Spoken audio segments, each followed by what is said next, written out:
गारपिटीमुळे राज्यभरात 23 शेतकऱ्यांच्या आत्महत्या। गेल्या 24 तासात 8 शेतकऱ्यांनी संपवलं जीवन। सरकारला मात्र अजूनही जाग नाही। 10,000 कोटीपर्यंत नुकसान झालं असेल तर केंद्र सरकार राष्ट्रीय आपत्ती जाहीर करणार। सगळं जाहीर केली तर काय फरक पडतो? ते जबाबदारी घटक नाही। शेतकऱ्यांचं पीक कर्ज माफ करण्याचा निर्णय सरकारनाही बँकाच घेऊ शकतात। शरद पवारांच्या वक्तव्यामुळे धक्का, तर 4-5 दिवसात शेतकऱ्यांना मदत मिळाली नाही तर रस्त्यावर उतरू, गोपीनाथ मुंडेंचा इशारा। जे काही निर्णय घेतील त्याच्या अधीन राहून राज्य शासन वाढीव निधीबाबत विचार करेल आणि म्हणून त्याचे निर्णय आता लवकरात लवकर होण्याची शक्यता आहे। गारपीटग्रस्त भागातले बहुतेक पंचनामे पूर्ण। गारपीटग्रस्त शेतकऱ्यांना वाढीव मदतीबद्दल लवकरात लवकर घोषणा होण्याची शक्यता। राज्याच्या मुख्य सचिवांची IBN लोकमतला एक्सक्लुझिव्ह मुलाखत।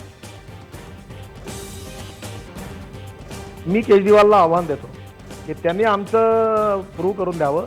त्यांनी जर आमचं मिहानमध्ये काही शेअर असेल प्रूव्ह केलं तर मी राजकारण सोडीन, आणि नाही प्रूव्ह झालं तर त्यांनी राजकारण सोडून द्यावं, त्यांनी पुन्हा बोलू नये। केजरीवालांनी आरोप सिद्ध करून दाखवले तर राजकारण सोडेन। नितीन गडकरींनी अरविंद केजरीवाल यांना दिलं खुलं आव्हान। IBN लोकमतला एक्सक्लुझिव्ह मुलाखत।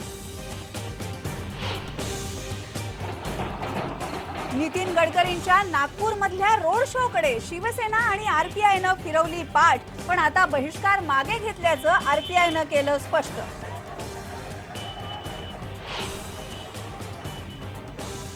गोपीनाथ मुंडेंचा शरद पवारांना धक्का। राष्ट्रवादीचे ठाण्यातले नेते कपिल पाटील भाजपमध्ये।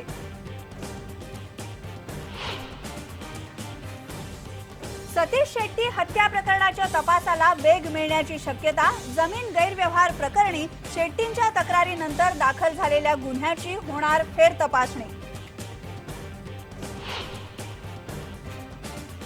केंद्रीय पर्यावरण मंत्रालयानं पश्चिम घाटाच्या इको सेन्सिटिव्ह झोनची केली घोषणा। राज्यातल्या 12 जिल्ह्यांमध्ये काही भागांचा समावेश। औष्णिक प्रकल्प, मायनिंग यासारख्या प्रकल्पांवर बंदी।